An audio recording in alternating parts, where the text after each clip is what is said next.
আসসালামু আলাইকুম রহমতুল্লাহি ওয়া বারাকাতুহু।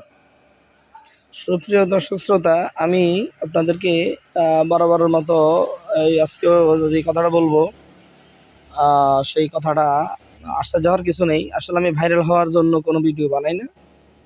আমি ভিডিও বানাই শুধু জনস্বার্থে। আমি জনগণের সেবা করি।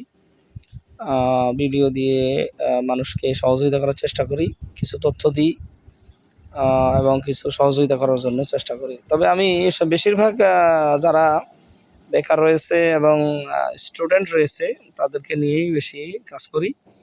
আমি চাই না যে আমার যে বিশ্বাস যারা অর্জন করেছেন পিতামাতার কাছ থেকে, শিক্ষকদের কাছ থেকে, আপনারা বিশ্বাস ভাঙবেন না। আপনারা পড়াশোনা করেন, আর্থিক যোগান আল্লাহ তালাই করবেন, আল্লাহ তালার কাছে থাকেন, আল্লাহর ইবাদত করতে থাকেন, আপনার রিজিকটা আপনার কাছে অটোমেটিকলি আসবে। তো আমি আসলে ভাইরাল হওয়ার জন্য কোনো ভিডিও